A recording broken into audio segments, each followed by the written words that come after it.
Hey, and welcome back to my channel. In this video, we're gonna talk about why you should think twice about accepting a counteroffer. But before we get started, don't forget to click the like and subscribe button as it's completely free and really helps us a lot kickstart this channel. So let me know if this scenario seems familiar to you. So you have been working really hard at the same job for many years and have been increasingly frustrated with the limited growth potential and the lack of stimulating work. So you decided to start interviewing to put out some feelers out. You end up getting a job offer with a company that you're really excited about, and then you go meet with your manager to give official notice that you're leaving. But when you do that, they end up giving you a counteroffer, raising your salary by 20% if you were to stay, and promise that you'll be able to work on more fulfilling work with a clear track management. So what do you do? On the surface, it might seem better and easier to just stay at your job and enjoy both the increase in salary and scope of your work, but I must warn you that accepting a counteroffer isn't as simple as it sounds. It could possibly blow back on you. So here are 3 reasons why you should be careful accepting a counteroffer. The underlying issue isn't solved with a counteroffer. Ask yourself, why did you start looking for another job in the first place? Was it lack of money or challenging work? Do you not get along with your manager or teammates? Are you unhappy with the company's culture or your stressful work hours? Or are you just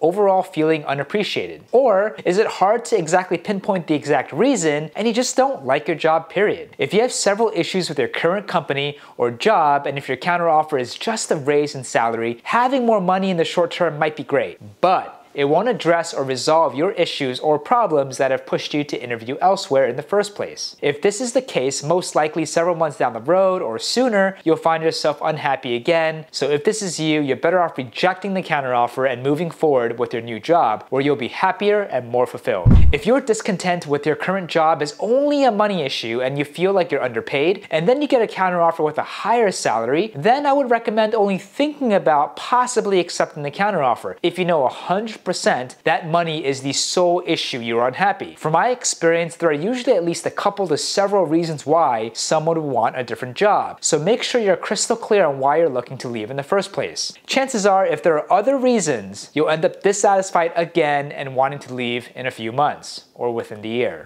If you receive a counteroffer that also comes with promises to give you a better career progression, growth track, or that you will have more opportunities to do more fulfilling work, you want to really make sure that your manager or company can make good on these promises. Most of the time, while you might get a new project off the bat, it's unlikely a company or your boss can make enough changes or address all of your concerns for it to really matter long term. If you genuinely believe or think that your manager can see through these promises, I would at least encourage you to get it all in writing and maybe have the manager include specific timelines on when the necessary changes can be implemented to at least make you feel more comforted. But with that said, I've seen time and time again that even in these situations, you'll most likely end up leaving in several months to within the first year. Your loyalty will be questioned. Even if you're a high-performing rock star or a star employee on your team, the moment you give notice signals the managers and the company that you are now possibly a flight risk who isn't happy and wants to leave. If you end up staying, however, because you accepted a counteroffer, your loyalty and trust without a doubt will be questioned. Another way to look at it is from the perspective of the manager. Imagine if an employee that you managed came to you and told you that they were leaving. It would honestly be hard not to take it a little bit personally and interpret the resignation as a disapproval to your leadership abilities. So, if you accepted the counteroffer and stayed, then that internal bias or chip on their shoulder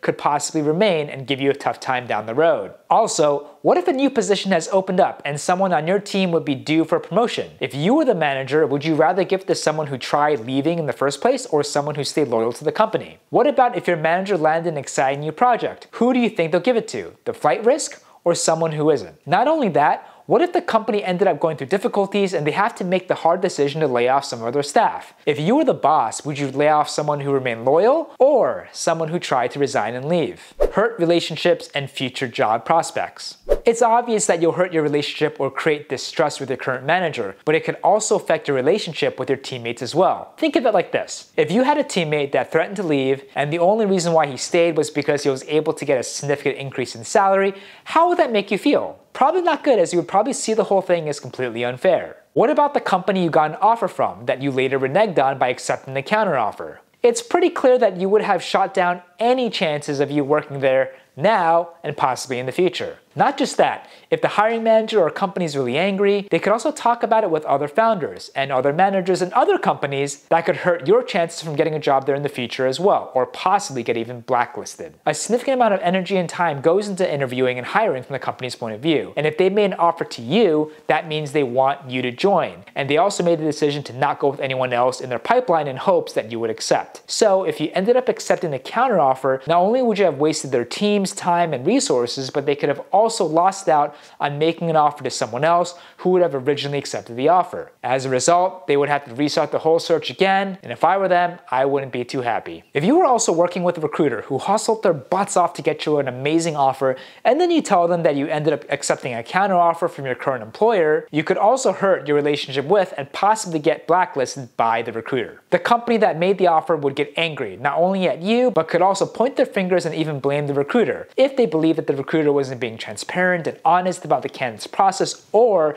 if they believe the recruiter was somehow responsible for encouraging the candidate to accept the counteroffer in the first place. Either way, the damage is done. What if you could accept the counteroffer and then end up leaving several months later because you weren't happy? It honestly would take a lot for the recruiter to reconsider working with you if they haven't blocked or blacklisted you already. On one hand, you would no longer be able to take advantage of the recruiter's vast networks of companies that are hiring. On the other hand, if the recruiter was really angry and started to talk about it with others, you could be blacklisted from not just the companies, but other recruiters as well. While you and only you have total control over your career, I hope this can give you enough to think about to really carefully think whether accepting a counteroffer is really the smart choice. At the end of the day, if you have clear deal breakers that made you start interviewing in the first place, chances are that getting more and more money and more promises wouldn't really solve any of your problems, and your deal breakers would eventually come back. Even if you end up accepting the counteroffer from your employer, keep in mind that there is a reason why over 80% of people who accept the counteroffer leave within 6 months, and over 90% within the first year. And I wouldn't want you to have the same regrets. Chances are, if you have done thorough research, make sure you clearly ask for a pay raise, expansion in your work scope, or anything else before you start interviewing elsewhere. If they listen to you and make the changes, great. If not, now you know that if you accept the counteroffer, it won't really change anything,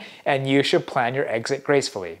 Well, that's it. I do hope that this was helpful. If you have any additional questions I can help with, or want to share some of your own counteroffer experiences or stories, please comment below. As always, please don't forget to like, subscribe, and click that bell. It's completely free and really helps us out a lot. If you also want to follow me, feel free to add me at Preston_Park on Instagram and TikTok, as I try my best to post daily. Thanks again, and we'll see you on the next one.